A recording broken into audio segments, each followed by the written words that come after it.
मेरी संकल्प शक्ति सुदृढ़ है, पवित्र है, अबाध्य है। ओम ओम ओम। मैं अपनी संकल्प शक्ति से सब कुछ कर सकती हूँ। ओम ओम ओम। मेरे पास अजय मनोबल है। ओम ओम ओम। शांति शांति शांति। दोनों हाथों का घर्षण करेंगे, आंखों में लगाएंगे, धीरे से हथेलियों को हटाते हुए। सभी को धन्यवाद। हरिओम मैम। थैंक। ठीक है, पिछला सारा क्लियर है आप लोगों को? ये सैंपल तक हुआ था रिवीजन हमारा, ठीक है? जी मैम। कल की क्लास में हमने सैंपल तक किया था ना। अगर किसी को सैंपल में अभी भी डाउट है तो पुरानी वीडियो देख लीजिए, क्योंकि अगर हम हर दिन क्लास को रिपीट करेंगे तो फिर सिलेबस आपका रह जाएगा, ठीक है? हाँ मैम। तो आज हम मेथड्स ऑफ डेटा कलेक्शन पढ़ते हैं कि क्या क्या मेथड्स है डेटा को कलेक्ट। कल तो हमने सैंपल तक पढ़ा था ना, ठीक है? अब उन सैंपल से हमें डेटा कलेक्ट करना है, तो क्या क्या मेथड हो सकता है आप लोग मुझे बताइए। डेटा कलेक्शन का क्या क्या मेथड हो सकता है? अगर मुझे अपने सैंपल से, अपने जो मेरा सैंपल है उनसे डेटा लेना होगा ना, प्री पोस्ट डेटा लेते हैं हम, तो कैसे लेते हैं, क्या क्या मेथड होता है डेटा कलेक्शन का? मैम सर्वे के थ्रू ले सकते हैं। सर्वे तो आपका मैम रिसर्च हो गया ना? मैम इंटरव्यू या क्वेश्चनियरिंग, ये हाँ, वाली मेथड्स हो ये सकते हैं। ये आपका मेथड हो गया। सर्वे क्या हो गया? आपका एक रिसर्च का नाम हो गया। एक डिस्क्रिप्टिव रिसर्च में आपका सर्वे आता है, ठीक है? आपको डेटा कलेक्शन का बताना, उस मेथड का नाम बताना है। तो जैसे जैसे मुझे सर्वे लेना था आपसे, तो मैंने आपको क्वेश्चन भेजा ना ग्रुप में, तो वो मेरा डेटा कलेक्शन का मेथड था। जैसे मैंने सर्वे के लिए आपको एक क्वेश्चन भेजा था ना ग्रुप में, Google form, yes ma'am. Yes ma'am. ठीक है? तो वो यस एक मेथड हो गया डेटा कलेक्शन का। उस तरह से और क्या क्या मेथड हो सकता है? मैम हाँ, हाँ बताइए। हाँ, मैम हाँ। टेक्स्ट बुक भी हो सकते हैं क्या, टेक्स्ट वगैरह जो अवेलेबल है? नहीं नहीं, पुरानी रिसर्च का data. Ma'am in case of theoretical research. Theoretical research जैसे कि मुझे जैसे मैंने आपको बताया कि मुझे सर्वे लेना था, तो मैंने आपसे डेटा कलेक्शन कैसे किया? क्वेश्चनएयर से किया। इसी तरह हो सकता है मैं आपसे इंटरव्यू भी ले लूं, कि आप लोग सब लोग बैठे, मैंने कुछ क्वेश्चन पूछा और उस क्वेश्चन के बेसिस पे मैं टिक मार्क करते गई। हो सकता है इंडिविजुअली मैं टेलीफोन से भी आपको फोन करूं कि मुझे डेटा कलेक्शन करना है। तो ये सब क्या होता है? डेटा कलेक्शन का मेथड होता है, ठीक है, जिससे हम कलेक्ट करते हैं। मैम, जैसे ऑनलाइन फॉर्म्स हो गए, ऑब्जर्वेशंस वगैरह हो गए, इंटरव्यू हो गए, क्वेश्चनरिंग हो गए, ये सारे मेथड्स होते बिल्कुल होंगे। बिल्कुल, ये सब क्या है? Methods of data collection. कि हमने जो सैंपल तो बना लिया अब अपना, कि एडोलेसेंट है, एडल्ट है, ये हमारा सैंपल है। अब सैंपल से तो हमें डेटा भी लेना होगा ना, ठीक है? चाहे वो हम बायोमार्कर के थ्रू ले, या हम किसी डिवाइस के थ्रू ले, या किसी, तो इस तरह करके बहुत सारा मेथड होता है डेटा कलेक्शन करने का, ठीक है? तो आज हम उन मेथड्स के बारे में पढ़ेंगे कि हमने सैंपलिंग का काम कर लिया, हमने सैंपल कलेक्ट कर लिया, ठीक है? अब हमें सैंपल से डेटा कैसे लेना है। तो इसके बहुत सारे के मेथड होते हैं। हर एक्सपेरिमेंटल रिसर्च का या डिस्क्रिप्टिव रिसर्च का अलग अलग मेथड होता है डेटा कलेक्ट करने का। डिपेंड करता है कि आपका टॉपिक क्या है, ठीक है? अच्छा, ये मुझे बताइए, क्या थ्योरेटिकल रिसर्च में डेटा कलेक्शन करना होगा, कि ये सिर्फ एक्सपेरिमेंटल रिसर्च के लिए वैलिड है? एक्सपेरिमेंटल के लिए थ्योरेटिकल के लिए दोनों में। कैसे दोनों में? हाँ हाँ। मैम उसमें डेटा तो नहीं बोलेंगे, पर रेफरेंस हम दे सकते हैं टेक्स्ट का ना, कि कहाँ से हमने क्या नहीं, वो अलग हो गया, उसको हम थ्योरेटिकल के लिए जरूरत नहीं है डेटा कलेक्शन की, ओनली एक्सपेरिमेंट। उसमें क्या है, ह्यूमन इंटरवेंशन नहीं है, तो हम किसका डेटा कलेक्ट करेंगे? मैम आप एक बार प्लीज डेटा कलेक्शन का डेफिनेशन बता दो, एग्जैक्टली क्या टर्म है ये?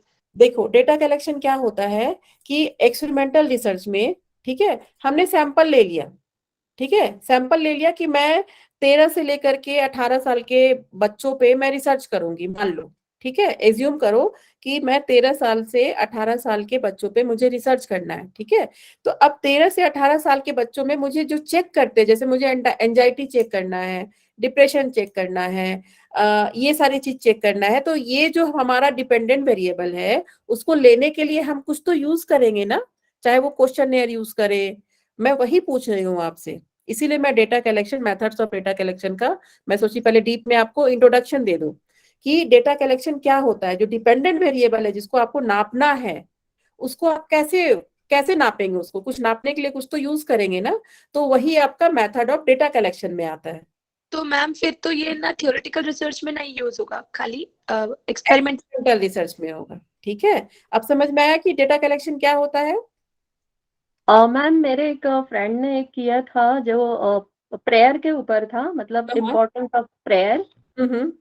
तो उन्होंने क्वेश्चनर किया था, फिर उसमें तो फिर हो गया ना, डाटा बोल सकते हैं ना। हाँ देखिए, कुछ रिसर्च क्या होता है, जैसे साइकोलॉजिकल रिसर्च है, तो उसमें हमारा साइकोलॉजिकल रिसर्च में क्या होता है, 80%, 70 to 80% काम हमारा क्वेश्चनएयर से ही होता है।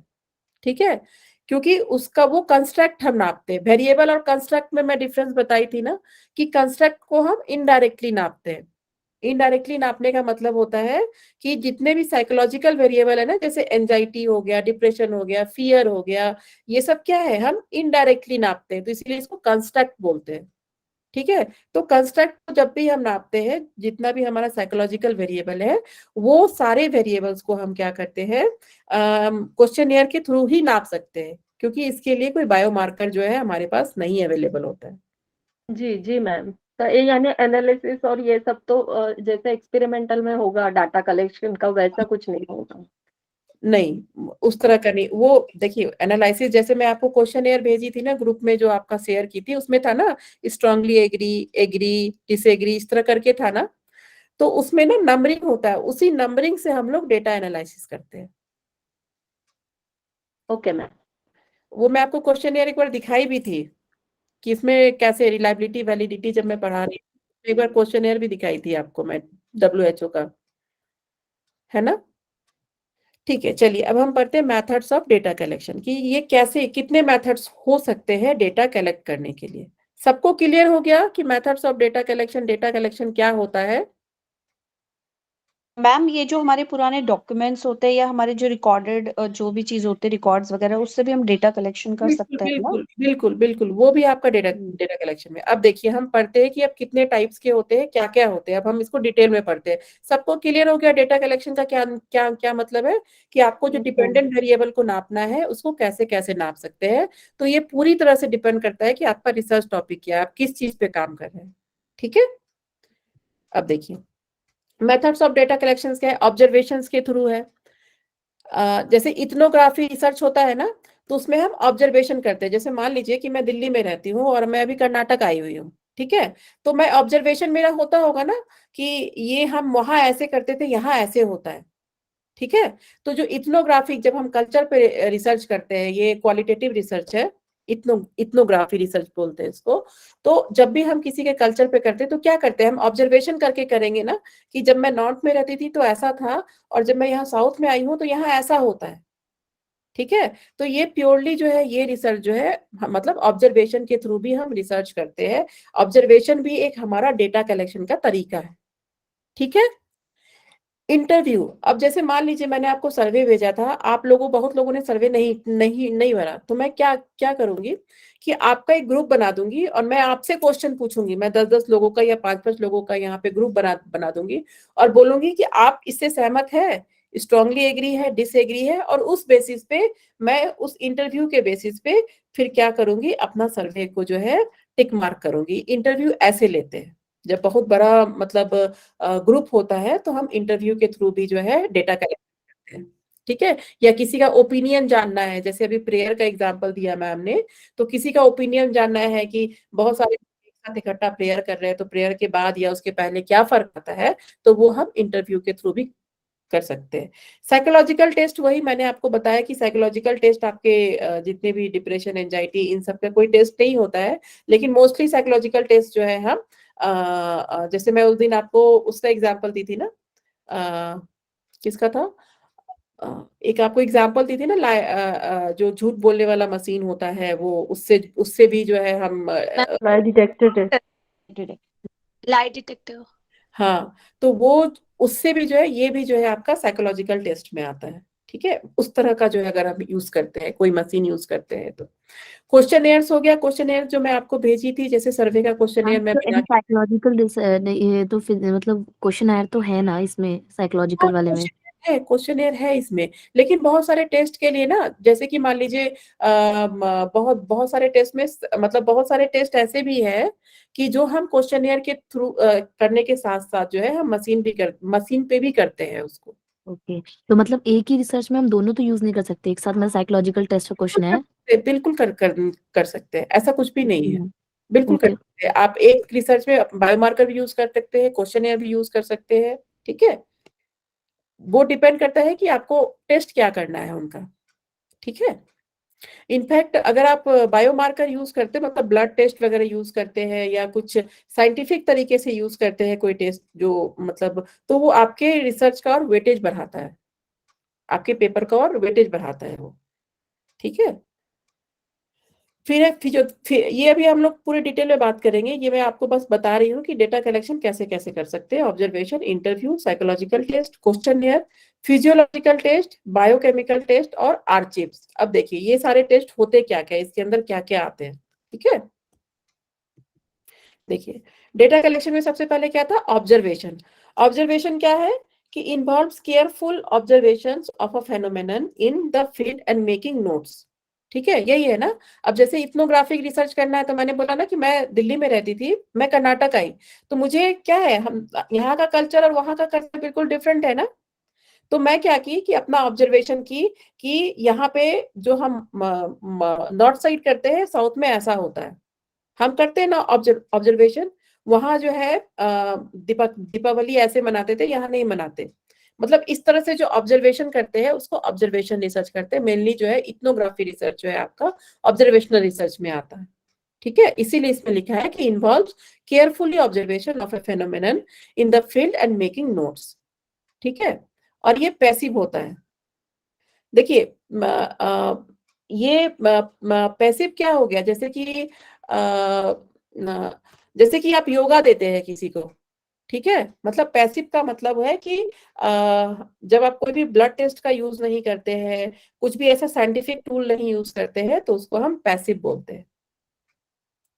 ठीक है, अब देखिए इसका एग्जाम्पल क्या है। To study sports aggression, a researcher goes to watch many football matches and records the scenario where events of aggression happen. ठीक है, अब क्या बोल रहा है यहाँ पे कि टू स्टडी स्पोर्ट्स एग्रेशन। ठीक है, a researcher goes to watch many football matches and record the scenario where event of aggression happened। ठीक है, तो जैसा मैं आपको बताई कि ऑब्जर्वेशन में किसी चीज को आप ऑब्जर्व करते हैं। जैसे यहाँ एग्जांपल दिया हुआ है एग्रेशन का। एग्रेशन सबको समझ में आता है? जी एग्रेशन मैम। एग्रेशन सबको समझ में आ रहा है कि इस वर्ड को मैं क्लैरिफाई कर दूं। एग्रेसिवनेस होता है ना, जैसे कि स्पोर्ट्स में हम लोग भी एग्रेशन में रहते हैं कि इंडिया जीत जाए। जब भी हम क्रिकेट मैच देखते हैं, तो इसी तरह स्पोर्ट्स में जो एग्रेशन है, रिसर्च जो है, यहाँ पे रिसर्चर क्या करता है कि बहुत सारा फुटबॉल मैच देखे जाता है और वो रिकॉर्ड करता है कि जब वो फुटबॉल मैच होता है तो वो मतलब एग्रेशन कैसा, मतलब किस तरह का एग्रेशन, किस तरह की एग्रेसिव ये है। क्योंकि देखिए ये ऑब्जर्वेशन है, हर चीज को ऑब्जर्व करके ही रिसर्चर जो है एक कंक्लूजन पे पहुंचेगा।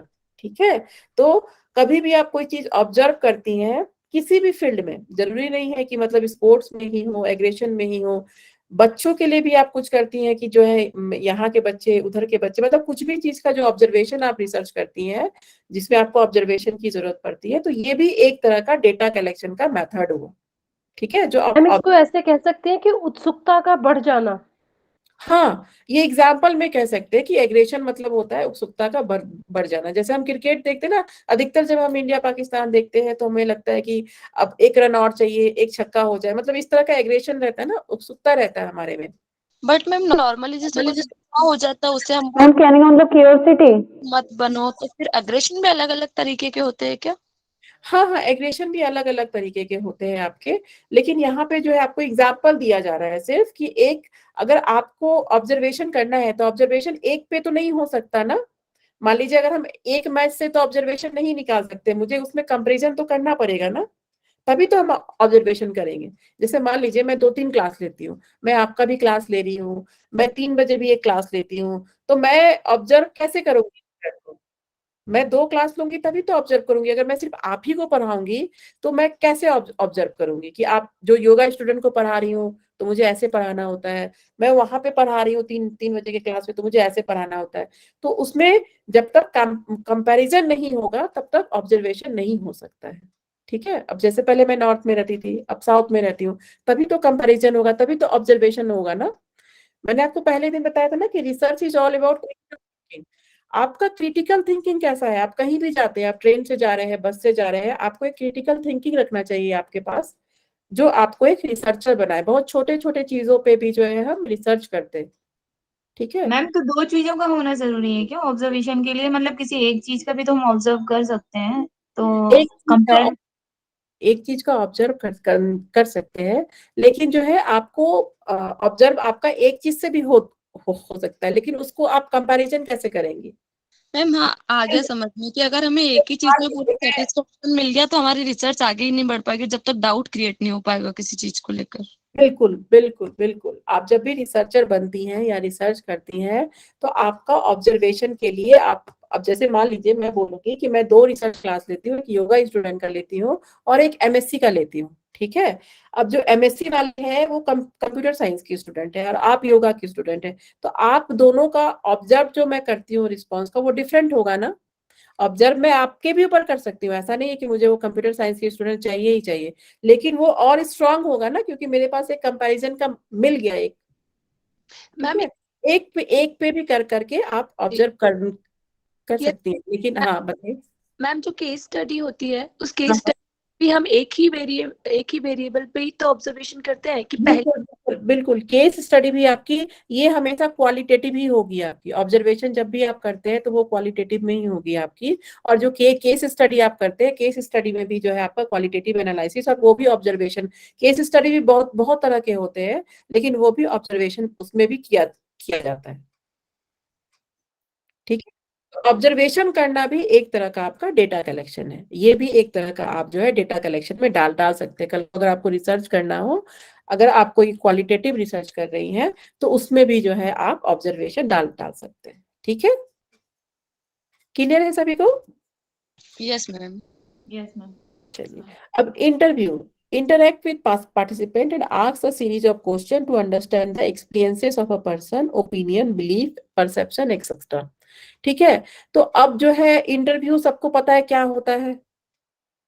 अब जैसे एग्जांपल दिया है इन डेप्थ इंटरव्यू और focus group interview. In depth interview क्या होता है? Obtain detail information about a person experience. और फोकस ग्रुप इंटरव्यू क्या होता है? Obtain varied aspect of a situation from more than one person through mutual discussion.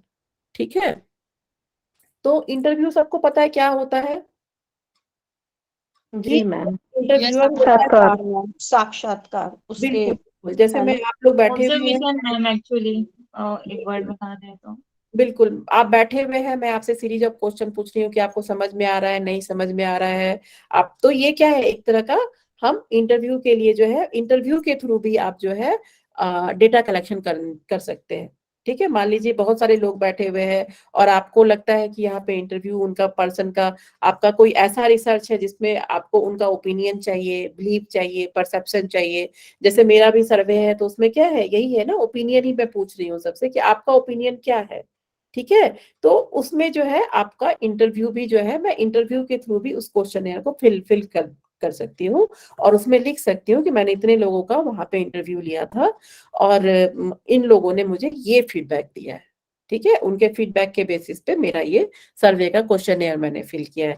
तो interview भी एक आपका डेटा कलेक्शन का मेथड है। यहाँ पे टाइप्स ऑफ इंटरव्यू दिया हुआ है, इसमें हमको बहुत नहीं जाना है। ठीक है, आपको इंटरव्यू बस सिंपल सा समझ के रखिए कि जब आपसे किसी के भी पर्सन का ओपिनियन, बिलीफ, परसेप्शन समझ में आता है ना क्या होता है? नहीं मैम। ओपिनियन तो, ओपिनियन देखिए एक्सपीरियंसेस ऑफ अ पर्सन, कि पर्सन का एक्सपीरियंसेस क्या है, ठीक है। अगर सबका एक्सपीरियंस अलग अलग होगा, कोई स्टूडेंट होगा, कोई हाउसवाइफ होगी, कोई सिर्फ यूजीसी नेट निकालने वाले होंगे, ठीक है, तो यहाँ पे उनका एक्सपीरियंस सबका डिफरेंट डिफरेंट होगा।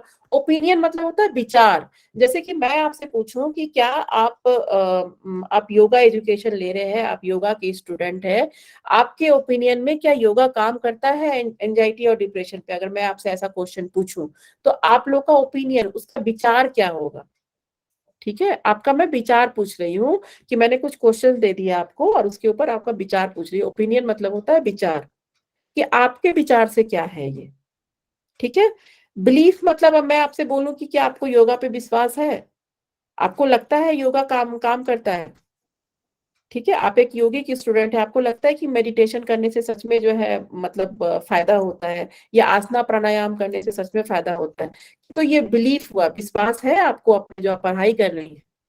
परसेप्शन होता है कि जैसे मान लीजिए जो फर्स्ट थॉट आता है आपके दिमाग में, जैसे कि परसेप्शन का एग्जांपल हो गया, जैसे मान लीजिए आपने एम्बुलेंस देखा तो सबसे पहला थॉट क्या आता है कि कोई आप मतलब कोई बीमार होगा इसीलिए आपके गली में एम्बुलेंस आई है। तो मैम परसेप्शन अनुभव भी कह सकते हैं ना कि क्या अनुभव है उसको, मतलब कोई भी अनुभव, अनुभव या अनुभूति, मतलब किस तरह से फील होता है हाँ जो ऐसा, फर्स्ट, हाँ जो है ना, फर्स्ट, एकदम फर्स्ट थॉट जो हमारे दिमाग में क्लिक करता है। जो फर्स्ट थॉट आता है ना आपके दिमाग में, मान लीजिए आपके गली में अगर एम्बुलेंस लगा है तो सबसे पहला थॉट क्या होता है कि कोई बीमार होगा, तभी तो एम्बुलेंस आके खड़ी है ना। मैम परसेप्शन मतलब आपको अनुलोम सॉरी अनुमान बोल सकते हैं ना, पतंजलि हाँ, और दर्शन के अनुमान, हिसाब से। अनुमान बोल सकते हैं। आपका जो पहला थॉट आता है, जो अनुमान होता है आपको, उसको हम परसेप्शन बोलते हैं।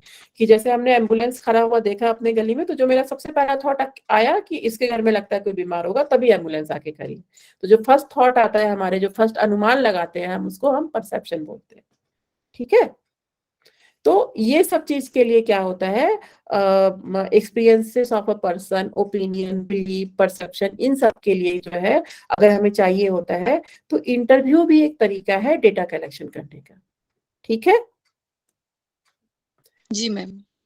अब है साइकोलॉजिकल टेस्ट। अब देखिए साइकोलॉजिकल टेस्ट पूछ रहे थे आप लोग मेरे से। देखिए standardised test to that measure various psychological domain like attention, memory, planning, decision making etcetera. अब एग्जांपल में क्या है, D2 टेस्ट ऑफ अटेंशन, ये D2 टेस्ट है, टावर ऑफ लंदन है, ये सब टेस्ट का नाम है। जैसे कि D2 टेस्ट से हम अटेंशन एक्चुअली मेजर मैम, करते हैं।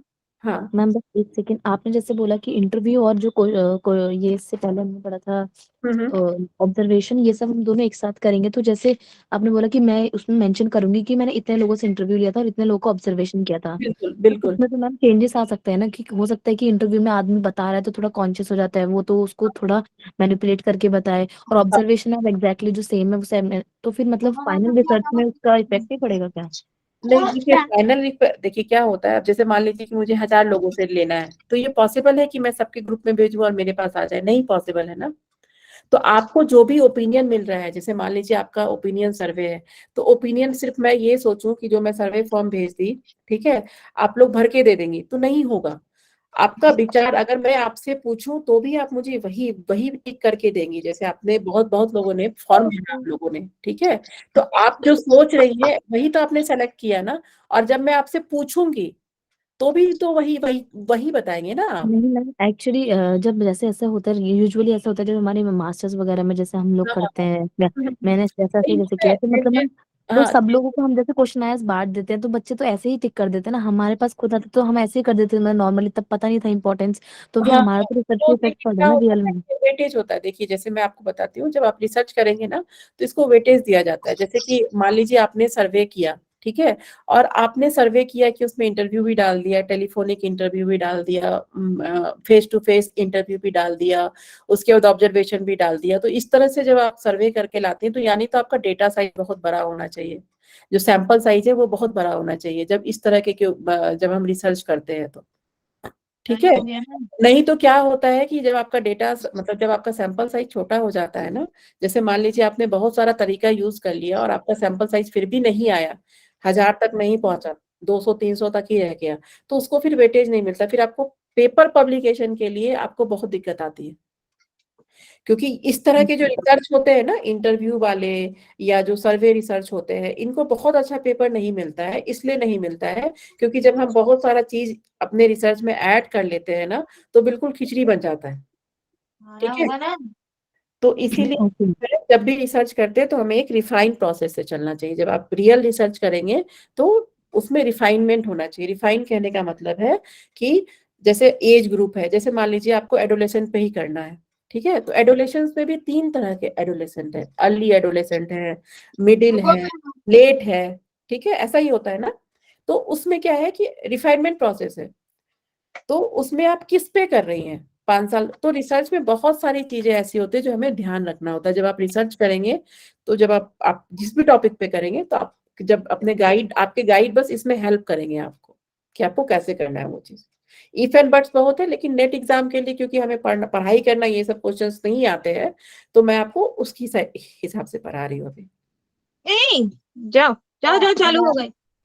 मैम तो ये साइकोलॉजिकल टेस्ट हम ना जैसे ऑब्जर्वेशन के थ्रू या इंटरव्यू के थ्रू या क्वेश्चनरिंग के थ्रू या रिटर्न करवा के विजुअल करवा के सब तरीके से ले सकते हैं, राइट? बिल्कुल बिल्कुल बिल्कुल, सब तरीके से। आप बस ये समझिए कि ये सब टेस्ट है और ये सब टेस्ट हम कैसे करते हैं, आपको ये पता होना चाहिए आपके नेट एग्जाम के लिए। बाकी जब आप रिसर्च करेंगे, सर्वे करेंगे, कुछ भी करेंगे, कोशिश कीजिएगा कि उसमें रिफाइनमेंट हो। रिफाइनमेंट कहने का मतलब है कि एक पार्टिकुलर चीज को लेके चले, आप बहुत सारा चीज ऐड नहीं करें, क्योंकि रिसर्च में क्या होता है ना, हमें खिचड़ी नहीं बनाना होता है, ठीक है, कम आइटम डालना होता है। ऐसा नहीं होता है कि जैसे एडोलेसेंट 10 से WHO के हिसाब से एडोलेसेंट हम उसको बोलते हैं जो 10 से 19 साल तक का बच्चा को हम एडोलेसेंट एज में डालते हैं। तो उसमें भी हमें 3 साल 4 साल के ग्रुप को ही लेना है, चाहे तो अर्ली एडोलेसेंट पे काम करना है, चाहे तो मिडिल वाले पे काम करना है, यानी तो लेट लेट एडोलेसेंट पे काम करना है। मतलब हर प्रोसेस में आपको रिफाइनमेंट चाहिए, ठीक है, रिफाइन होना चाहिए वो आपका प्रोसेस। तो उसी तरह टेस्ट में है कि अब हम अगर टेस्ट मतलब यूज कर रहे हैं ये सारी चीजें, तो सब कुछ नहीं यूज कर लेना है हमें, ठीक है। ऐसा नहीं है कि हम अपने रिसर्च में हर टेस्ट यूज कर ले, मतलब इंटरव्यू भी कर ले, ऑब्जर्वेशन भी कर ले, साइकोलॉजिकल टेस्ट भी कर, मतलब इतनी सारी टेस्ट हमें नहीं नहीं डालनी है अपनी रिसर्च में, ठीक है। इंटरव्यू के साथ ऑब्जर्वेशन हो सकती है ना, बिल्कुल बिल्कुल कि बिल्कुल, कहने ऑब्जर्वेशन के साथ वो कैसा कह रहा है या उसके हाव भाव पे हमें लगेगा कि इसका मैच हो रहा है हाव भाव और बोलने, तो रखें, बाद में तो हटा दें, बिल्कुल अगर बिल्कुल हमारा डेटा कलेक्शन ऐसा होगा। बिल्कुल बिल्कुल। देखिए सारा चीज डिपेंड करता है कि आपका टॉपिक क्या है, रिसर्च टॉपिक क्या है, रिसर्च टॉपिक क्या है, इस चीज पे डिपेंड डिपेंड करता है, ठीक है। तो आप कर सकते हैं, लेकिन कोशिश कीजिएगा कि उसको रिफाइन करके करने का, मतलब बहुत सारी चीजें नहीं नहीं डालनी है हमें, नहीं तो क्योंकि बाद में क्या होता है जब स्टैटिस्टिकल एनालिसिस करते हैं अब तो उस समय दिक्कत आती है फिर आपको, ठीक है। चलिए अब मैम ये सारे के सारे हमारे क्वालिटेटिव रिसर्च हो गए, राइट? जो ऑब्जर्वेशन, इंटरव्यू, या आपने ये बोला साइकोलॉजिकल, है ना? बिल्कुल बिल्कुल, जी। ठीक है। लेकिन ये साइकोलॉजिकल टेस्ट से आपका जो है ना, यहाँ से आपका क्वांटिटेटिव स्टार्ट हो जाएगा, क्योंकि क्या होता है अटेंशन, मेमोरी, प्लानिंग, ये सब क्वेश्चनेयर पे लेते हैं। और जितने भी क्वेश्चनेयर है वो आपके जो वैलिड क्वेश्चनेयर है, जिसको एक रिसर्चर ने डेवलप किया है। ऐसा नहीं है कि अटेंशन का मैं एक वो बना दी। स्केल बनाने के लिए मैं आपको रिलायबिलिटी पढ़ाई थी, जिसको स्केल डेवलप करना होता है। क्या क्या बोलते हैं उस रिलायबिलिटी को? 2 तरह का रिलायबिलिटी पढ़ाई थी, एक तो मॉड्यूल डेवलपमेंट के लिए और एक स्केल डेवलपमेंट के लिए। कौन सा था स्केल डेवलपमेंट के लिए? मैम एक CBR था। हाँ सीबीआर था, वो आपको मॉड्यूल डेवलपमेंट के लिए, अगर आप योगा मॉड्यूल बनाते हैं तो। मैम एक इंटर रिलायबिलिटी था। इंटररेटेड रिलायबिलिटी वही हो गया जो आप योगा मॉड्यूल बनाते हैं। जब कोई हम क्वेश्चन बनाते हैं, मान लीजिए कि आप एक रिसर्चर है, आपको अटेंशन पे आपने कुछ क्वेश्चन लिख लिया कि ये क्वेश्चन मैं बना दी और अटेंशन नाप ली बच्चे का, तो क्या ये वैलिड होगा? क्या ये रिलायबल होगा? नहीं होगा ना। तो क्या होता है, हर क्वेश्चनियर को एक वैलिडिटी और रिलायबिलिटी से पास होना पड़ता है। इसको हम बोलते हैं क्रॉम्बेक अल्फा, पढ़ाई थी मैं आपको, इंटरनल कंसिस्टेंसी। ये आपको जब भी आपको स्केल डेवलपमेंट करते हैं ना, मान लीजिए आपको लगता है कि आप एक अटेंशन का स्केल डेवलप कर सकते हैं, ठीक है, आप बना सकते हैं बीइंग अ रिसर्चर। तो हम क्या करते हैं कि उसकी वैलिडिटी कितनी होनी चाहिए, उसकी रिलायबिलिटी कितनी होनी चाहिए, ये सारा चेक करके फिर उसको एक वैलिडेटेड क्वेश्चनियर बनता है, ठीक है। तो ये अटेंशन नापने के लिए, हम किसी अपने से बना के क्वेश्चनियर हम अटेंशन नहीं नाप सकते हैं। वो ऑलरेडी स्केल अवेलेबल है हमारे पास, जो एक रिसर्चर द्वारा डेवलप हुआ है, ठीक है, अटेंशन नापने के लिए, मेमोरी नापने के लिए। तो वही वैलिडेटेड इसके लिए हमें यूज करना होता है। तो वो सारी क्या होती है, क्वांटिटेटिव एनालिसिस करते हैं हम उसका, ठीक है। तो ये D2 टेस्ट है। D2 टेस्ट भी पेपर पेंसिल वाला टेस्ट होता है कि उसमें बहुत सारे डॉट्स होते हैं, उसमें आपको देखना है कि कौन सा लाइन मतलब हॉरिजॉन्टल जा रहा है, कौन सा वर्टिकल जा रहा है। इस तरह करके आपको D2 टेस्ट पेपर पेंसिल का एक खेल की तरह होता है, ये बड़ा मजा आता है करने में ये D2 टेस्ट ऑफ अटेंशन। इससे क्या होता है, आप कितने अटेंटिव है ये पता चलता है उस टेस्ट से, ठीक है। Test to measure attention, D2 test. Tower of London भी साइकोलॉजिकल टेस्ट है to measure the planning ability. तो ये सब क्या है, ये सब एग्जाम्पल है साइकोलॉजिकल टेस्ट के।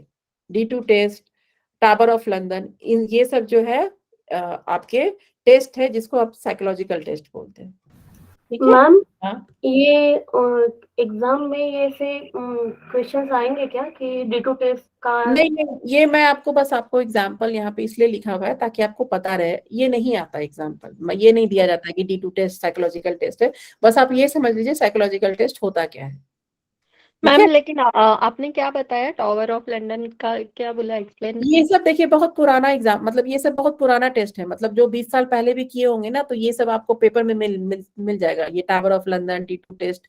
तो D2 टेस्ट हम करते हैं अटेंशन के लिए, टावर ऑफ लंदन हम करते हैं प्लानिंग एबिलिटी के लिए, कि हमारी प्लानिंग एबिलिटी कैसी है। हम कुछ भी करने के पहले प्लानिंग करते हैं ना, रिसर्च का सबसे पहला स्टेप क्या था, प्लानिंग था ना, ठीक है। तो आपकी प्लानिंग एबिलिटी कैसी है, तो इस टेस्ट का नाम है टावर ऑफ। ऐसे बहुत सारे टेस्ट है ये साइकोलॉजी में, तो ये सब पुराने पुराने टेस्ट है, ठीक है। तो ये अगर कभी आ गया, कभी किसी ने पूछा, तो साइकोलॉजिकल टेस्ट में आपका D2 टेस्ट आता है, टावर ऑफ लंदन आता है, नेट में नहीं आता आपका, ये नेट में नहीं आता एग्जाम्पल। लेकिन अगर आपको पता है तो अच्छी बात है कि D2 टेस्ट से हम अटेंशन मेजर करते हैं, टावर ऑफ लंदन से हम प्लानिंग एबिलिटी मेजर करते हैं, ठीक है। ये सब टेस्ट क्योंकि मैम हाँ मैम लाइक किसी चीज के लिए अगर ये टेस्ट अवेलेबल नहीं होता है, जैसे कि लाइक ग्रेटिट्यूड है ना, मतलब एक मेरी फ्रेंड है, वो मतलब जस्ट ट्राई कर रही है फॉर इस टॉपिक के लिए, तो ग्रेटिट्यूड से रिलेटेड कुछ करेंगे तो उसमें शायद कोई स्टैंडर्डाइज्ड टेस्ट नहीं है, उस हाँ, कंडीशन में खुद बनाने पड़ते हैं क्वेश्चन। तो उसके लिए आपको चेकलिस्ट बनाना होता है। जैसे मान लीजिए कि आपके पास वो क्वेश्चन अवेलेबल नहीं है, तो चेकलिस्ट बनाना होता है। चेकलिस्ट में क्या होता है कि कुछ क्वेश्चंस, चेकलिस्ट को हमें वैलिडिटी और रिलायबिलिटी की जरूरत नहीं पड़ती है उसमें। बस आप जैसे कि मेरा कोई अब कुछ है जो मुझे वैलिडेटेड क्वेश्चन नहीं मिल रहा है उस पर, तो हम क्या करते हैं, उसका चेकलिस्ट बना लेते हैं। तो उसके लिए, और वो चेकलिस्ट को ये हम लिख देते हैं कि हमने बनाया था, और मीन्स क्योंकि उसका कोई अल्टरनेटिव नहीं है, तो हम चेकलिस्ट पे काम करते हैं। तो मैम उसको कौन प्रूव करेगा कि ये जो क्वेश्चन है वैलिड है इस हाँ, नहीं, पर्टिकुलर सिचुएशन के लिए? वो आपके जो गाइड होते हैं ना, वो आपको ये करते हैं। वो ओके एक्चुअली ओके वो बाद में कोई यूज नहीं कर सकता है उस चीज को। जो चेकलिस्ट होता है वो बस आप अपने रिसर्च में सहूलियत के लिए बनाते हैं, तो उसको ओके मैम चेकलिस्ट बोलते हैं। फिर वो क्वेश्चनियर नहीं रहा, वो चेकलिस्ट हो गया फिर, ठीक ओके ओके थैंक यू। ठीक है। चलिए, तो ये क्लियर हो गया सबको। फिर आते हैं क्वेश्चनियर पे। क्वेश्चनियर मैंने अभी हाल फिलहाल ही आपसे शेयर किया था। क्वेश्चनियर भी बहुत तरह के होते हैं, ठीक है। अभी मैंने बताया ना, standardise tool to measure psychological attributes like attitude, belief, personality. अब देखिए स्टैंडर्डाइज टूल्स क्या हो गए। जैसे मैं उस दिन आपको WHO का क्वेश्चनियर दिखाई थी ना, हेल्थ वेलबींग का, वो एडोलेसेंट के लिए था कि जो है, अगर वो क्वेश्चनियर बच्चा भरता है तो उससे पता चलता है कि वो वेलबींग है कि नहीं, ठीक है, वो स्वस्थ है कि नहीं। तो वो WHO के द्वारा बनाया गया था वो क्वेश्चनियर। इसी तरह जब आप कोई रिसर्च करते हैं तो बहुत सारे क्वेश्चनियर होते हैं, मतलब बहुत तरह के क्वेश्चनियर है, हजारों है जो वैलिडेटेड है। डिपेंड करता है कि आपका पॉपुलेशन क्या है, जो आप सैंपल ले रही हैं वो आप बच्चे पे कर रही हैं, किसी बड़े पे कर रही हैं, किसी बुजुर्ग पे कर रही हैं, ठीक है। क्योंकि सबके लिए क्वेश्चनियर अलग अलग होता है। ऐसा नहीं कर सकते कि एक ही क्वेश्चनियर सबके लिए एप्लीकेबल हो, ऐसा बहुत कम क्वेश्चनियर होता है। अधिकतर क्वेश्चनियर एक पार्टिकुलर एज ग्रुप के लिए होता है, एक पार्टिकुलर पॉपुलेशन के लिए होता है, ठीक है। जैसे ये माइंडफुल क्वेश्चनियर है, बिग 5 पर्सनालिटी इन्वेंटरी है। तो इस तरह करके जो है ना, बहुत सारे क्वेश्चनियर मिलेंगे आपको। लेकिन आपको पता होना चाहिए जब भी आप रिसर्च करते हैं कि आपका सैंपल क्या है, क्योंकि हर क्वेश्चनियर हर एज ग्रुप के लिए अलग अलग होता है, ठीक है। ये जब आप ये सारी काम करेंगे ना, जब आप रिसर्च करना शुरू करेंगे तो वो आपको इसमें आपके गाइड हेल्प करेंगे। ठीक है, क्लियर है सभी को? Yes ma'am. जैसे मैं उस दिन आपको WHO का दिखाई थी तो वो बच्चों के लिए था, वो हम किसी एडल्ट का नहीं ले सकते हैं, वो क्वेश्चनियर 11 से 17 साल के बच्चों के लिए था। ठीक है, अगर कोई 20 साल का 25 साल का होगा तो उसके लिए अलग से होगा क्वेश्चनियर। ठीक है, अब देखिए फिजियोलॉजिकल टेस्ट क्या है, जैसे हार्ट रेट क्या है, ब्लड प्रेशर क्या है, ब्रेन फंक्शन क्या है, ये सब क्या किस में आता है? फिजियोलॉजिकल टेस्ट में आता है। मान लीजिए आपका कोई रिसर्च ऐसा है जिसमें जो है आपको हार्ट रेट नापना है, आपको देखना है कि कोई आसन आपने दिया तो उसके बाद उसका HRV क्या है, उसका ब्लड प्रेशर बढ़ तो नहीं गया। जैसे हम कपालभाति में क्या बोलते हैं ना कि जिसका BP हाई होता है उसको कपालभाति नहीं करना चाहिए, तो कभी ना कभी ये रिसर्च हुआ होगा ना कि कपालभाति करने से ब्लड प्रेशर बढ़ता है। तो इसी तरह जो है इसको फिजियोलॉजिकल टेस्ट बोलते हैं। फिजियोलॉजिकल टेस्ट में जो है HRV, देखिए बहुत इंपॉर्टेंट है ये HRV जो है ना, जब भी आप आजकल क्या हो रहा है कि आपके योगा के पेपर में भी ये सब आ रहा है। इस बार के क्वेश्चन में आया था ये वाला कि ब्रेन वेव्स एक्टिविटी से कि योगा को जो है साइंटिफिक रिसर्च कैसे किया जाए, मतलब साइंटिफिक कैसे बनाया जा रहा है। ठीक है, तो उसमें ब्रेन वेव एक्टिविटी भी एक आपका ऑप्शन दिया हुआ था। तो जब भी हम फिजियोलॉजिकल कोई मतलब कोई ऐसा हमारा मींस ऐसा कोई टॉपिक पे अगर हम काम कर रहे हैं जिसमें हमें HRV देखना हो, उसका EEG चेक करना हो, ब्रेन वेव एक्टिविटी समझते हैं ना, ब्रेन वेव एक्टिविटी आपने स्लिप में पढ़ा होगा, अल्फा बीटा थीटा ये सब जो है, डेल्टा, ये सब आपका ब्रेन वेव्स है। ठीक है, जब आप थके हुए होते हैं तो कौन सा एक्टिव होता है, कौन सा ये रहता है, जब आपको नींद बहुत आती है तो कौन सा आपका, जैसे डीप स्लीप में आपका डेल्टा जो है एक्टिव होता है। तो ये सब ब्रेन वेव मतलब ये सारी जो हम आज योगा को जो भी आसना प्राणायामा जो भी जो है हम योगा करते हैं उसको हम साइंटिफिक बनाने के लिए EEG का यूज करते हैं। ये क्वेश्चन आया हुआ है इस साल आपका, योगा के पेपर में आया था, रिसर्च के पेपर में नहीं आया था। ठीक है, तो ये तरीका से ये HRV के थ्रू EEG के, ये सारे मशीन्स बहुत एक्सपेंसिव होते हैं। ठीक है, तो बहुत लोग इसको यूज नहीं कर पाते, इसलिए लाखों में इनका दाम होता है, तो बहुत सारे रिसर्चर इसको यूज नहीं कर पाते हैं। ठीक है, तो ऑटोनॉमिक फंक्शन आपको पता ही है कि जैसे हार्ट रेट नापना हो, अब मैंने मान लीजिए कि मुझे करना है कि पद्मासना में 1 घंटा बैठने से क्या होता है, तो उसको साइंटिफिक बनाने के लिए क्या करना होगा, हमें हार्ट रेट चेक करना होगा, BP चेक करना होगा कि पद्मासना करने के पहले मेरा हार्ट रेट और BP क्या था और पद्मासना करने के बाद हमारा हार्ट रेट या BP क्या है, या हमारा जो है ब्रेन वेव एक्टिविटी कैसा है 1 घंटा पद्मासना करने के बाद। आ रहा है समझ में? ठीक है, क्लियर है सभी को? जी मैम। ठीक है, इसको फिजियोलॉजिकल बोलते हैं, इसको ध्यान में रखिएगा, HRV और EEG। ठीक है, ये आपका ब्रेन वेव एक्टिविटी, आजकल ये सब चीज नापने से ही जो है हम आपको योगा रिसर्च को एक साइंटिफिक रिसर्च बना रहे हैं। ये 1-2 क्वेश्चंस इस पर आए थे, इसके क्वेश्चंस मतलब योगा में, तो ये सब चीज ध्यान रखिएगा। हो सकता है कि आपका रिसर्च में नहीं आए, लेकिन हो सकता है योगा के पेपर में आ जाए आपका। ठीक है, हमारी बॉडी पे, हाँ, जो सैंपल है, जो आपका सैंपल है ना, जैसे मान लीजिए कि मेरा रिसर्च टॉपिक है कि 1 घंटा जो पद्मासना में बैठता है, मेरा हाइपोथेसिस ये है कि अगर कोई आदमी 1 घंटा पद्मासना में बैठता है तो उसके हार्ट रेट में चेंज आता है, उसके ब्लड प्रेशर में चेंज आता है, उसके ब्रेन फंक्शन में चेंज आता है। तो हम कैसे प्रूव करेंगे इसको? साइंटिफिकली हमें प्रूव करना है, मेरे सोचने से, मेरे हाइपोथेसिस बनाने से तो कुछ भी नहीं होता है। तो हम इसको साइंटिफिक प्रूव करने के लिए हमको साइंटिफिक एपरेटस चाहिए होता है, डिवाइस चाहिए होता है। तो ये HRV और EEG से हम क्या करते हैं, ब्रेन वेव एक्टिविटी नापते हैं। इस बार का क्वेश्चन देखिएगा, ये आया हुआ था ब्रेन वेव एक्टिविटी। तो हम क्या करेंगे, ब्रेन वेव एक्टिविटी उसका मेजर करेंगे ना, एक बार प्री टेस्ट करेंगे, जब हमने उनको पद्मासना नहीं दिया तो उनका जो है हार्ट रेट, ब्लड प्रेशर और ब्रेन वेव एक्टिविटी क्या था। फिर उसके बाद 1 घंटे बैठने के बाद फिर से हम एक पोस्ट टेस्ट लेंगे, डेटा कलेक्ट कर रहे हैं ना हम, तो फिजियोलॉजिकल टेस्ट करते हैं। जब हमें डेटा कलेक्शन, जब हमें साइंटिफिक ये करना होता है तो इसमें कोई क्वेश्चनियर का यूज नहीं हो रहा है, इसमें एक हम डिवाइस का यूज करते हैं, मशीन का यूज करते हैं ये सबको नापने के लिए। ऑटोनॉमिक फंक्शन आपका यही हो गया, हार्ट रेट, ब्लड प्रेशर, ये सब आपका ऑटोनॉमिक फंक्शन में आता है। ब्रेन वेव एक्टिविटी में जो जितने तरह के वेव्स बनते हैं ना, आप लोग स्लीप पढ़ेंगे तो अगर आप स्लीप पढ़ चुके होंगे तो उसमें सारे ब्रेन वेव्स एक्टिविटी आपको बताए गए होंगे।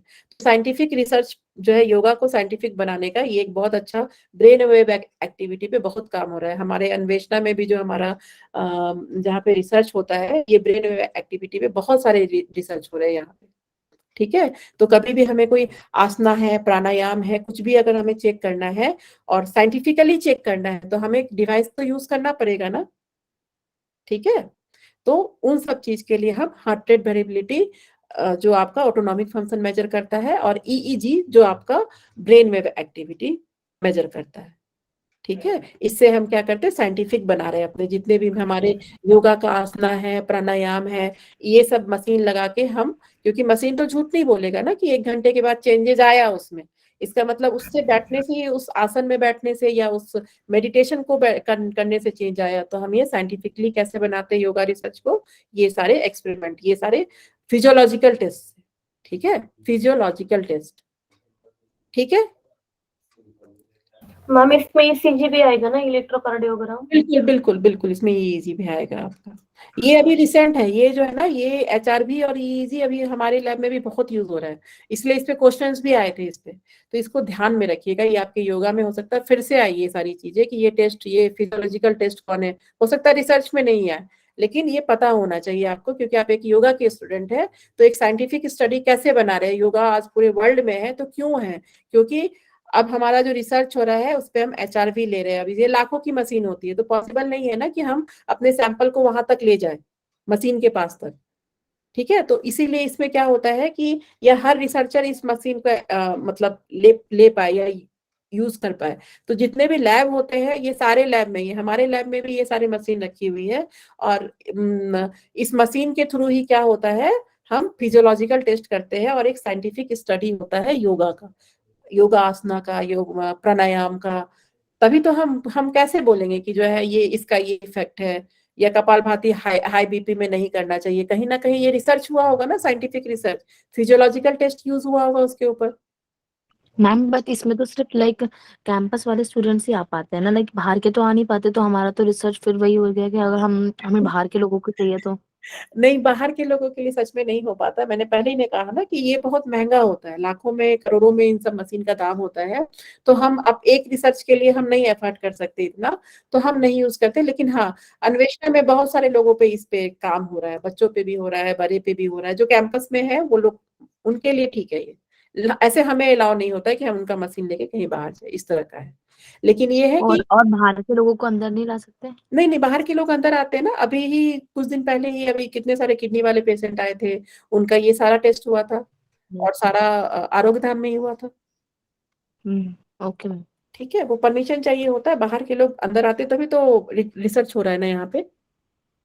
ठीक है, मतलब मैम, ओके मैम। इसमें जो बॉडी के ऊपर टेस्ट हो रहा है वो फिजियोलॉजिकल में आ रहा है, बिल्कुल मशीनों के बिल्कुल। और देखिए इसमें बायोमार्कर टेस्ट भी सारा इसी में आता है, अभी मैं पढ़ाऊंगी आपको आगे। चलिए, फिजियोलॉजिकल टेस्ट सबको क्लियर है ना, ये ध्यान रखिएगा। हो सकता है ये क्वेश्चन फिर से आए आपके पास, हो सकता है इस बार दे दे कि जो ब्रेन में एक्टिविटी नापते हैं उस वो कौन सा टेस्ट होता है। ठीक है, वो क्वेश्चन घुमा फिरा के ही आता है। तो आप रिसर्च के लिए नहीं, लेकिन योगा के लिए इसको पढ़ के जाइएगा अपना। ठीक है, जी मैम। चलिए अब हम देखते हैं बायोकेमिकल टेस्ट। बायोकेमिकल टेस्ट क्या होता है? बायोकेमिकल टेस्ट होता है measures biochemical parameters from biological sample like blood, saliva etcetera. Biochemical test होता है, जैसे मैं आपको बताई ना कि बहुत सारे रिसर्च में क्या होता है कि हम पीपीटी शो नहीं हो रही है, स्क्रॉल डाउन कर दीजिए। शो नहीं हो रहा है पीपीटी? हाँ, अभी है ना? ठीक है, बायोकेमिकल टेस्ट क्या होता है, जब हम ब्लड टेस्ट करते हैं। नहीं हो रहा है शो? हो रहा है मैम। अच्छा ठीक है। तो बायोकेमिकल टेस्ट होता है कि जब हम कोई ब्लड सैंपल यूज करते हैं ना, तो उसको हम बायोकेमिकल टेस्ट बोलते हैं या बायोमार्कर्स बोलते हैं। ठीक है, तो बायोकेमिकल टेस्ट में जो है ब्लड का, सलीवा का, जो हमारा थूक होता है, उससे भी बहुत सारी टेस्ट होती है। निमांस वगैरह में जो भी है, ये हमारे भी रिसर्च टीम में बहुत सारे लोग ऐसा है जो सलीवा पे टेस्ट लेते हैं। योगा करने के पहले, योगा करने के बाद उनका सलीवा लिया जाता है। ठीक है, तो इसको बायोकेमिकल टेस्ट बोलते हैं। बायोकेमिकल टेस्ट में क्या है, blood biochemistry test, neurotransmitter assessment, gene expression assessment, ये सब क्या है, बायोकेमिकल टेस्ट है। ठीक है, इनको बायोकेमिकल टेस्ट बोलते हैं। अगर हम कोई ऐसा रिसर्च कर रहे हैं जिसमें हमें बायोकेमिकल की जरूरत होती है तो हमें बायोकेमिकल टेस्ट करना पड़ता है। ठीक है, जैसे हमें मान लीजिए ब्लड का, अगर कोई डायबिटीज पे कर रहा है तो उनको शुगर लेवल के लिए तो उनको ब्लड चाहिए होगा ना।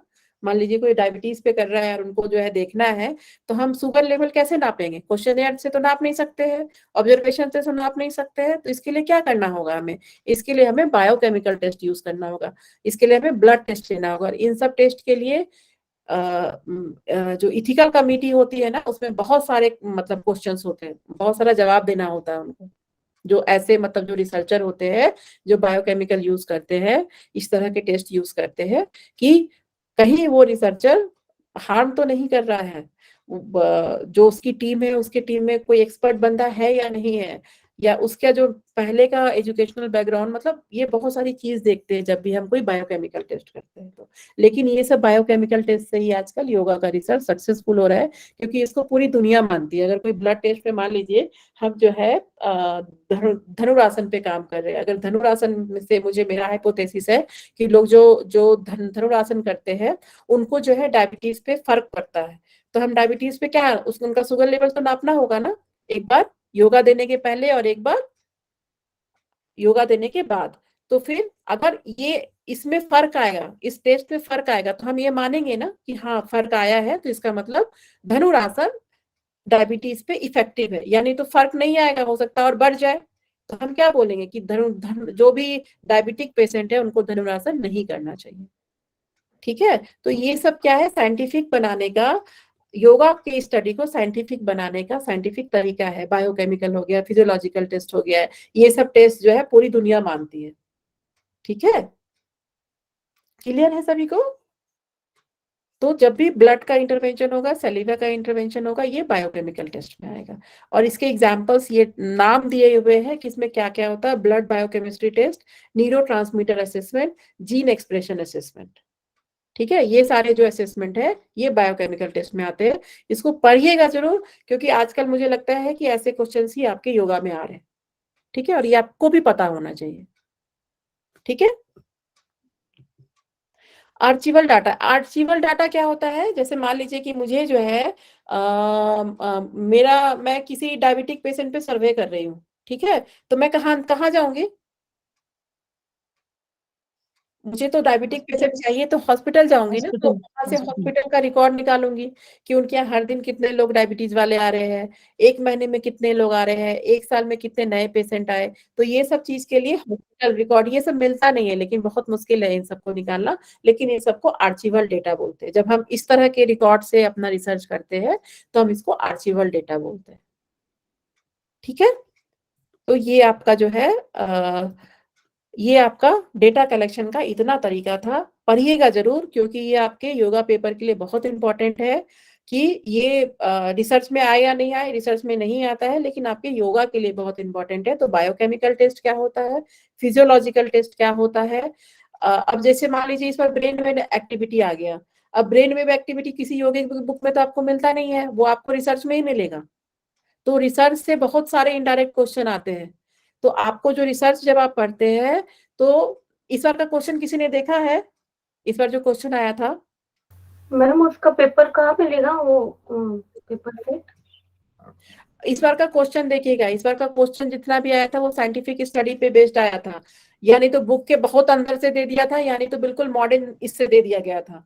तो उसमें रिसर्च से इनडायरेक्ट क्वेश्चन बहुत थे। इनडायरेक्ट क्वेश्चन क्या था कि ब्रेन वेव एक्टिविटी क्या है, उसके बाद फिर योगा को हम साइंटिफिक रिसर्च कैसे बना रहे हैं। तो हम रिसर्च पढ़ेंगे तभी तो हमें पता होगा ना, ये सब ये योगा की बुक में थोड़ी ना मिलेगा आपको।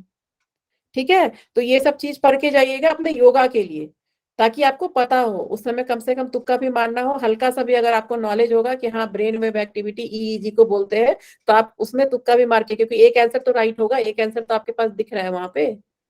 ठीक है, तो अगर हम हार्ट रेट है, ब्लड प्रेशर है, ब्रेन फंक्शन है, तो ये किस में आ गया, फिजियोलॉजिकल टेस्ट में।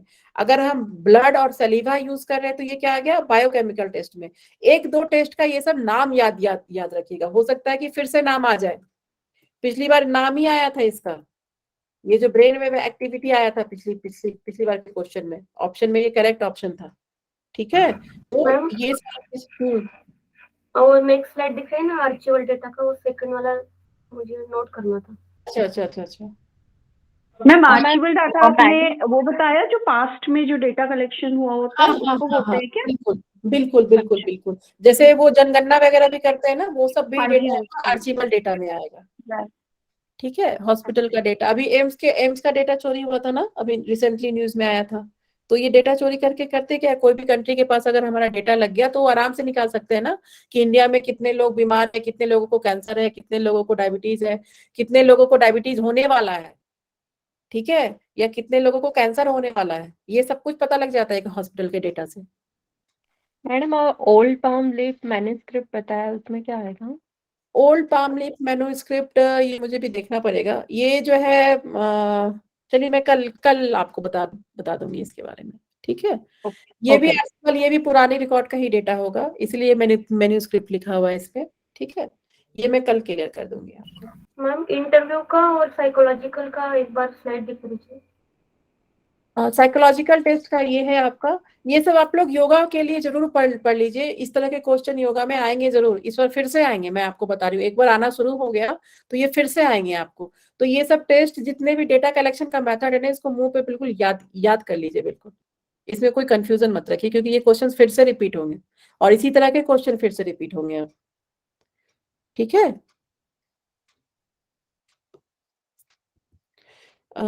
ये सारा हो गया।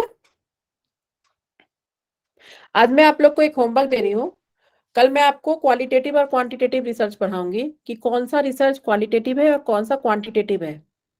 ठीक है, तो आप लोग का होमवर्क ये है कि कुछ रिसर्च आप लोग खुद लिख के आएंगे, गूगल पे सर्च कीजिएगा कि क्वांटिटेटिव रिसर्च कौन सा है और क्वालिटेटिव रिसर्च कौन सा है, रिसर्च का नाम लिख के लेके आएंगे आप कि किसको कौन सा रिसर्च क्वालिटेटिव है और कौन सा क्वांटिटेटिव है। ठीक है, क्योंकि इस तरह के क्वेश्चंस बहुत आते हैं रिसर्च में। ठीक है, सभी को क्लियर है ये होमवर्क? जी मैम। मैं आपको क्वालिटेटिव और क्वांटिटेटिव रिसर्च ही पढ़ाऊंगी कि कौन से रिसर्च को क्वालिटेटिव आपको याद करना पड़ेगा कि कौन सा रिसर्च क्वालिटेटिव है, कौन सा क्वांटिटेटिव है और किस रिसर्च में क्या होता है। जैसे एक्स पोस्ट फैक्टो रिसर्च है, ये बहुत पूछा जाता है, बहुत बार आया हुआ है। उसके बाद मैं देखी थी वो कॉन्टेक्स्ट ऑफ डिस्कवरी और कॉन्टेक्स्ट ऑफ जस्टिफिकेशन, ये सब कुछ भी नहीं है, ये सब थोड़ा थोड़ा बस आपको पता होना चाहिए, वो हम डिस्कस करते जाएंगे। ठीक है, तो कल मैं आपका क्लास लूंगी कि कितने तरह के क्वांटिटेटिव रिसर्च है, कितने तरह के क्वालिटेटिव है, आपको लिख के लेके आना है। मैम ये ओल्ड पाम लीफ मैन्युस्क्रिप्ट का भी यही अभी बताया, मतलब पता चला कि ये सूखे ताड़ के पत्तों पे रिटर्न फॉर्म में रिकॉर्ड्स लिखे जाते थे। बिल्कुल, ये पुराना रिकॉर्ड्स होगा, योगा में तो यूज होता है ये सब चीज, तो हो सकता है इस तरह की, लेकिन ये कैंसर के ट्रीटमेंट में होता है मैम। अच्छा, ये कैंसर के ट्रीटमेंट में कैसे यूज होता है? इतना तो मेरे को पता नहीं, लेकिन पहले इस पे लिखते भी थे, जो ऋषि मुनि उर्दू में और संस्कृत में लिखते थे, लेखनी से वो तो भोजपत्र कहते हैं ना उनको तो। अच्छा चलिए, नहीं ये मैं आपको क्लियर कर दूंगी कल के क्लास में। ठीक है, जो होमवर्क दे रही हूँ करके आइएगा, जो क्वालिटेटिव रिसर्च क्वांटिटेटिव रिसर्च लिख के लेके आइएगा कि कौन सा रिसर्च क्वालिटेटिव है और कौन सा क्वांटिटेटिव है। ठीक है, बाकी मैं आज आपका जो है, आज कौन सा टॉपिक कंप्लीट हो गया? Method of data collection. Method of data collection आपका हो गया, इतने तरह से डेटा कलेक्शन होता है, पढ़ लीजिएगा इसको अच्छे से, क्योंकि इस पे एक क्वेश्चन तो आपका योगा में जरूर आएगा। ठीक है, तो मैम हाँ, आप जो पढ़ाते हैं ना रोज, तो तुरंत ही अगर वो स्लाइड्स अगर आप डाल दे तो उसका तो अरे मैंने दिया हुआ है, मैंने राहुल को, अच्छा रुकिए मैं उससे बात करूँ। क्या रिकॉर्डेड वीडियोस मिलते हैं? भैया ने भेजा है, आज ही भेजा है भैया ने। अच्छा, मिल गया आपको? नहीं, उसमें ये नहीं है मैम, आपने जो पढ़ा है वो नहीं है उसमें। अच्छा ठीक है, जितना आपको मिल गया है उतना पढ़ लीजिए। मैं रिसर्च डिजाइन कंप्लीट करवा दूंगी ना आपको। ठीक है, जब आपका रिसर्च डिजाइन कंप्लीट हो जाएगा तो फिर मैं आपको सारे स्लाइड्स भेजूंगी। बस मैं आपको अब थोड़ा थोड़ा ही करके जो है एक्सपेरिमेंटल डिजाइन ये सभी पढ़ाना है आपको। ठीक है, कि एनोवा क्या होता है, एक्सपेरिमेंटल डिजाइन क्या होता है, क्वासी एक्सपेरिमेंटल डिजाइन क्या होता है। ठीक है, ये सब जो है आपको पढ़ाना है मुझे। ठीक है, विद इन ग्रुप किसको बोलते हैं, बिटवीन ग्रुप किसको बोलते हैं, ये सब आपको पता होना चाहिए। तो ये सब मैं आपको आगे के क्लासेस में लूंगी, तो फिर मैं आपको सारा का सारा भेज दूंगी, ठीक है। ये सब जो हमने पहले पढ़ा हुआ था ना, जितना भी basic research, applied research, qualitative, quantitative, experimental, ये सारा कुछ अभी हम लोग को डिटेल में पढ़ना है, ठीक है। ये सारा देखिए, ये सारा कुछ पढ़ा हुआ है आप लोग का। अब बस इसको हम लोग डिटेल में पढ़ेंगे कि इसको कैसे हम इस पे रिसर्च कैसे करते हैं।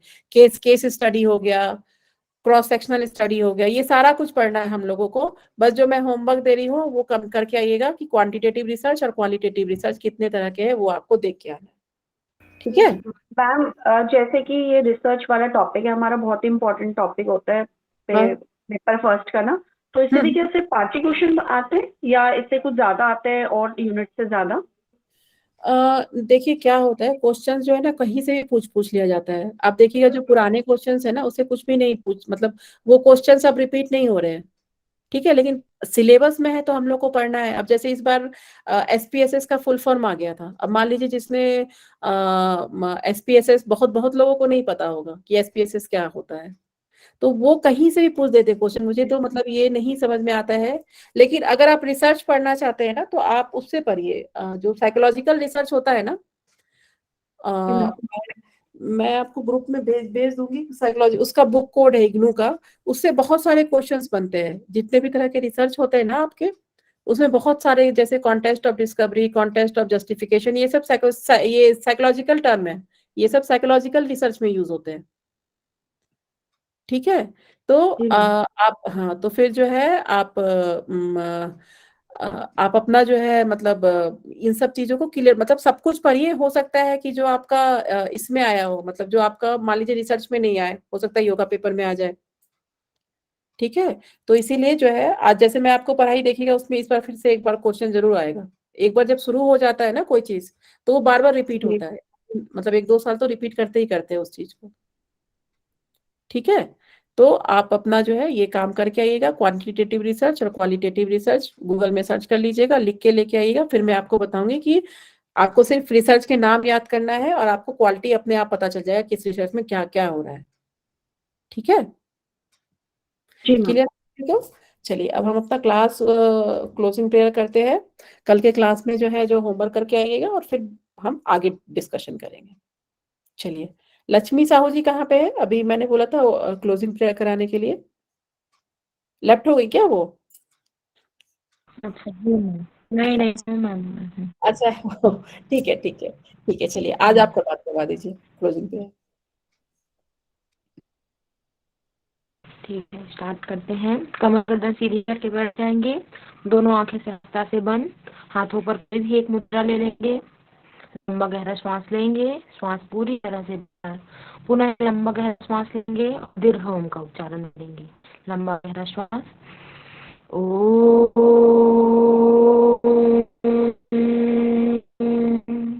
मेरे साथ साथ प्रार्थना दोहराएंगे। ओम पूर्णमदः पूर्णमिदं पूर्णात् पूर्णमुदच्यते पूर्णस्य पूर्णमादाय पूर्णमेवावशिष्यते। ओम शांति शांति शांति।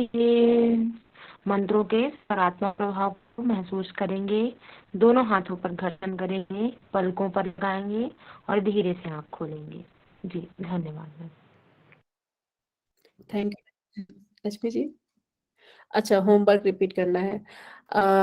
होमवर्क में मैंने आपको ये दिया है कि क्वांटिटेटिव और क्वालिटेटिव रिसर्च पढ़ा चुकी हूँ ना मैं आपको, तो आपको जो है एग्जांपल्स लेके आने हैं। जैसे कि क्वांटिटेटिव रिसर्च में कौन कौन से रिसर्च है, क्वालिटेटिव में जैसे अभी आज मैं बताई ना, इथनोग्राफी हो गया, केस स्टडी होगा, ये सब क्वालिटेटिव रिसर्च है।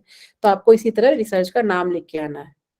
आप गूगल करेंगे तो आपको रिसर्च का नाम मिल जाएगा, आप उस नाम को लिख के लेके आइएगा, ठीक है। योगा विथ रजनी जी, आपको कुछ पूछना था, हैंड रेज किया था आपने? Ma'am by mistake. अच्छा अच्छा, ठीक है ठीक है, हाँ बताइए।